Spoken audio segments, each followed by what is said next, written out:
L'opposition camerounaise est en deuil.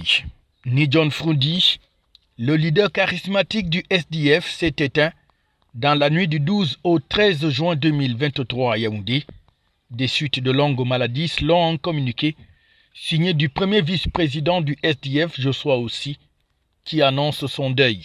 Celui qui, en 1992, était arrivé deuxième à l'élection présidentielle avec 36% de voix contre 40 pour Paul Biya.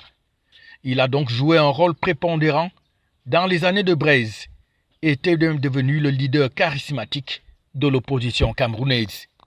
Nidjon Froundi, il y a quelque temps encore, s'adressant à sa famille politique, leur disait « J'ai joué mon rôle, il est temps pour moi maintenant d'aller me reposer », lui qui entendait passer la main lors des prochaines échéances de son parti politique prévues pour le mois de juillet prochain. Le patrouillage d'un Tarikon s'en va donc après avoir animé la vie politique au Cameroun pendant près de 40 ans. Lui qui s'en va aujourd'hui et qui laisse la place à Maurice Kamto, le président du MRC, devenu le principal opposant de Paul Biya.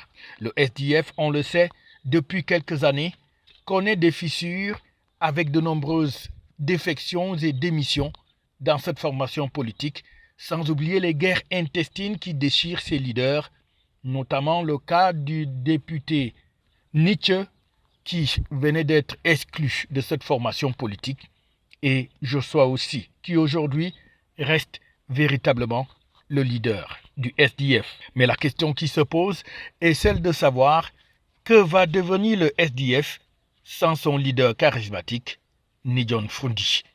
Et seul l'avenir nous le dira. FH News, votre télévision.